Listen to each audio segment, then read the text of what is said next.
In previous video we studied about the definition of a sentence and example of sentence.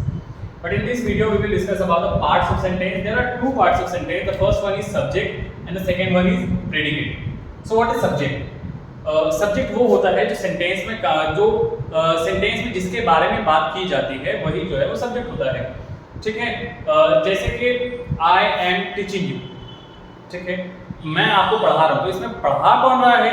मैं पढ़ा रहा हूँ, तो इसमें सब्जेक्ट जो है वो मैं हो जाऊंगा। ठीक है, तो in short you can say कि सब्जेक्ट में अगर काम किया जा रहा है तो जो काम करने वाला होगा वो हो जाएगा सब्जेक्ट। ठीक है, सब्जेक्ट में अगर किसी के बारे में सेंटेंस में किसी के बारे में अगर बात की जा रही है और जिसके बारे में बात की जाएगी वो हो जाएगा सब्जेक्ट। ठीक है, तो सेंटेंस में जिसके बारे में भी बात की जा रही है वही जो है वो सब्जेक्ट हो जाता है। फॉर एग्जांपल कि राम इज राइटिंग, इस सेंटेंस में काम हो रहा है, काम किस चीज का हो रहा है? राइटिंग। लेकिन उस काम को कर कौन रहा है? कर रहा है राम। तो जो भी मैंने आपको जैसे कि कहा था कि सेंटेंस में जो काम करने वाला होगा, जो अगर किसी के बारे में बताता, जो बातें बताने वाला होगा, जो बोलने वाला होगा, वो सब्जेक्ट होता है। ठीक है, तो सेंटेंस में जिसके बारे में बातें की जाएगी वो जो है वो सब्जेक्ट हो जाता है। जैसे कि श्याम इज जंपिंग, श्याम जो है वो जंप कर रहा है। ठीक है, तो इसमें जंप करने का काम कर रहा है श्याम, तो श्याम जो है वो सब्जेक्ट हो जाएगा। तो जैसे कि मैंने आपको फिर से बता दूं कि सेंटेंस में जो काम करने वाला होता है, जिसके बारे में बात की जाती है वही जो है वो सब्जेक्ट हो जाता है। ठीक है, अब सब्जेक्ट के बारे में 2 पॉइंट्स जो है तो लर्न इट आंसर हु और व्हाट। सब्जेक्ट जो है वो हु या व्हाट के बारे में आंसर करेगा। ठीक है, जैसे कि यहाँ सेंटेंस था राम इज राइटिंग, राम जो है वो लिख रहा है, तो लिख कौन रहा है? Who is writing, so Ram is writing. Shyam is jumping, who is jumping, so Shyam is jumping. ठीक है, मान लो कि द अम्ब्रेला इज ब्लू।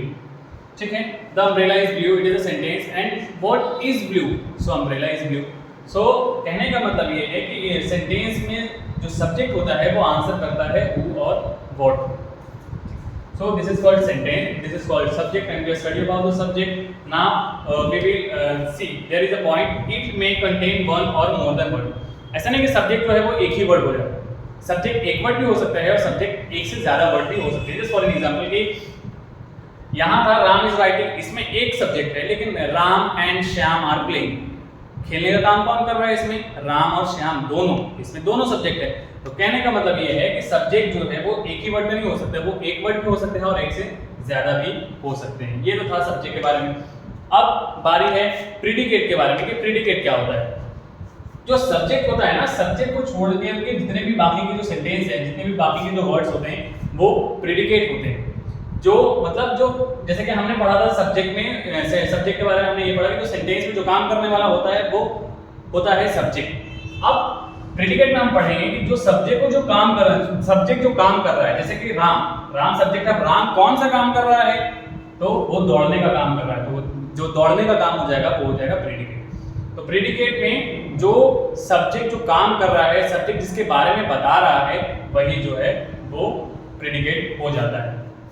ठीक है, मैं एक बार और शॉर्ट तरीका याद रख लो कि सब्जेक्ट में सब्जेक्ट को छोड़ करके जितने भी जो वर्ड हो जाते हैं वो सब के सब जो है वो प्रेडिकेट हो जाते हैं। ठीक है, तो यहाँ पर subject and predicate is over. Now in the next video we will study about the kinds of sentence.